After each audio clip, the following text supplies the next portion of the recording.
Hey, what's up guys? I'm Ben Garcia. Welcome to my channel. Today we're going to be talking all about how I got my first real estate investment property at the age of 25, how I live in one unit and the other 3 units pay for my mortgage by themselves. If you stick around to the end of this video, you're going to learn the advantages of making your first home purchase an investment property. And on top of that, you're going to learn what it takes financially to reach that goal. And the third thing is that I hope this is going to encourage you to make your first home buy an investment property like we did. So let's get straight into it. If you're anything like me growing up, I did not grow up with money at all. In fact, my parents were divorced. My mom, she did the best that she could. Sometimes she worked 2 to 3 jobs, but we constantly received government help from our church so that my mom could put food on the table. And so we grew up without money. And for some reason, I felt like money was something that constantly eluded my family for whatever reason. And we just couldn't seem to get ahead. As I grew older, I thought to myself, man, only rich people can invest in real estate. And I learned that actually a lot of rich people do have investments in real estate. But I thought, man, I could never get there. That seems so far off.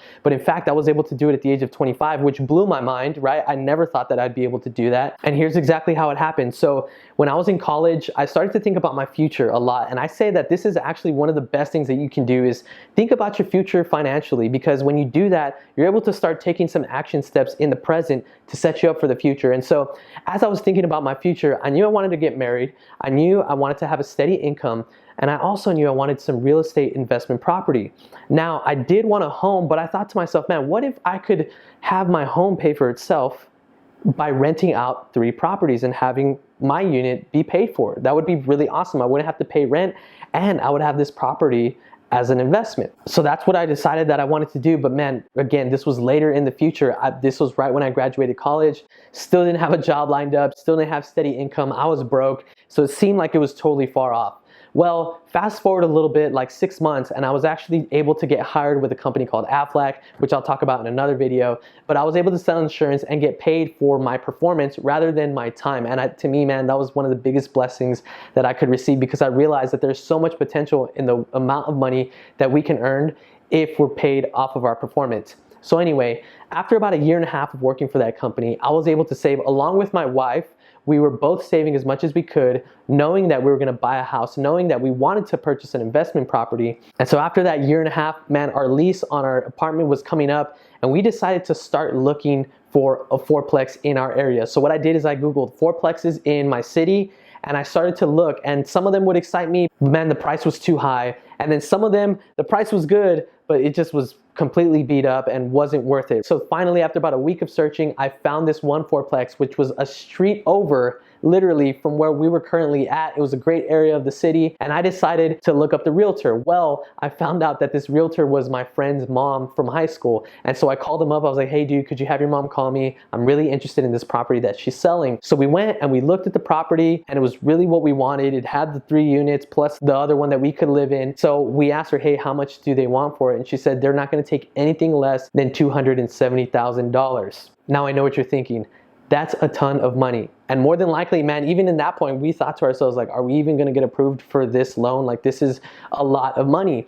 But what's cool is when it comes to an investment property as your first home, the bank not only looks at what you make, but the bank also looks at how much income the property produces. And so they're able to see, hey, if they just have 3 tenants and they're living in one and the other 3 tenants pay for the entire property, then hey, they don't even have much to pay towards the mortgage. So it's less risk for them and more incentive for them to actually give you the loan and approve you. So we actually did get approved, and we had to pay 3.5% down payment. So 3.5% of $270,000 is a good amount of money, right? But what people don't tell you, and if you've never bought a home, you don't know this, you actually have to pay a lot in closing costs. So it ends up being not 3.5%, ends up being 9% on average of what you will pay out of pocket in cash to get your home. No matter what it's worth, 9% is what you can typically expect to pay. Now, a side note here, if you are gonna buy a home and you don't have a realtor, I would recommend, if you really like a specific property, go with the listing agent that put the house on the market.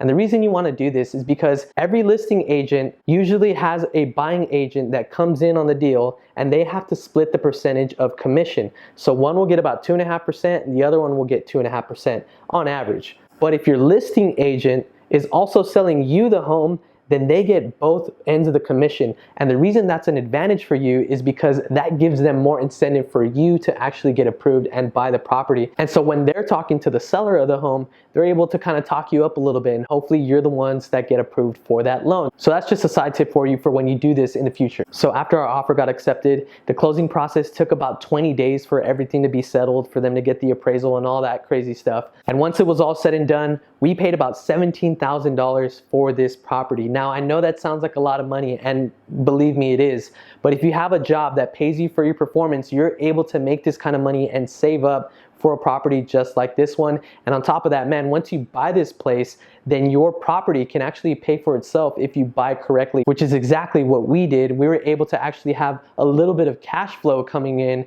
as soon as we bought the property, because the units paid for themselves and a little bit more every single month. So the money that we would have been spending in rent, we actually saved it for rainy day stuff, like if an AC unit ever broke or a water heater busted, things like that, we were able to save for them because we were able to buy it properly. So my best advice, if you want to make this happen for yourself, is to, one, make it a part of your everyday conversation with people. What we found, me and my wife, is that people were really excited when we would tell them about this. They were like, man, if I could do that, I totally would. And those who already had a home, they would say, man, I wish I did that with my first home. That would have been a great idea. And so it actually amped us up, and it kept us accountable to our financial goals. So that's what I would recommend that you guys start doing. And on top of that, you may find someone who can actually help you find this property in the future. For example, one of your friends may have an uncle who is a lender, and they'll be able to help you out when it's time for you to get approved for a loan. The second thing is to make sure that right now you are not over leveraging yourself on bills, because Americans, for some reason, love bills. They love flashy stuff,